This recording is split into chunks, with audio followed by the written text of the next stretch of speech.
किसी ने प्रश्न किया कि विवेक कितने प्रकार का होता है। बहुत सुंदर प्रश्न किया है। तो देखिए, जो विवेक होता है वह दो प्रकार का होता है। एक विवेक होता है नित्यानित्य वस्तु विवेक, और दूसरा जो होता है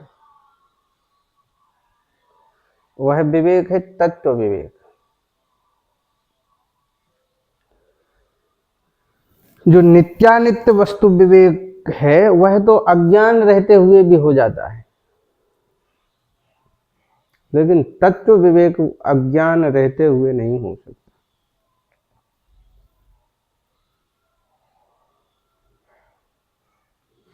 क्योंकि वस्तुतः अनित्य वस्तु में ही नित्य और अनित्य दो विभाग कर दिए जाते हैं, उसी को नित्यानित्य वस्तु विवेक कह दिया गया है।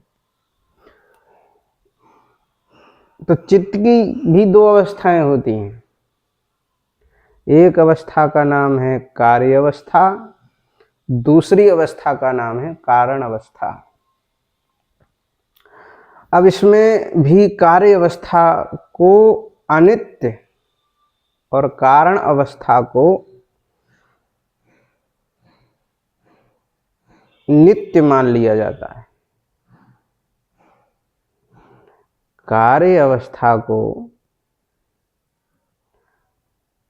अनित्य और कारण अवस्था को नित्य मान लिया जाता है।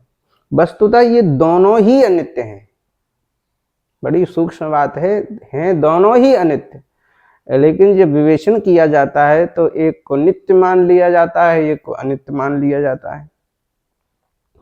किंतु तत्व विवेक में साक्षी प्रपंच से अलग रहा जाता है, अलग रहता है। साक्षी तत्व से अलग रहता है,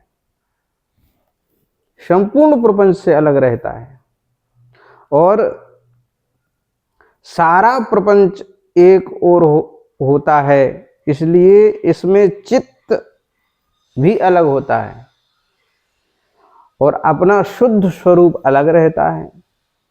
अतः यह अपनी आंखों की सफाई के समान है। क्या है? अपनी आंखों की सफाई के समान है। अपना शुद्ध स्वरूप अलग तो अपना अशुद्ध स्वरूप अलग। अतः अपनी आंखों की जैसे सफाई की जाती है, सफाई के सामान है, और इसमें चित्त दर्पण तुल्य होता है। परंतु यह तत्व विवेक भी पूर्ण बोध नहीं कहा जा सकता, पूर्ण बोधात्मक नहीं होता जो तत्व विवेक है।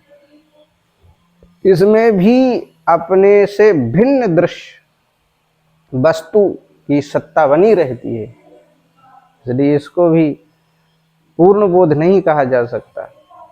यह अद्वैत बोध है, अद्वैत बोध के बिना निवृत्त नहीं हो सकता।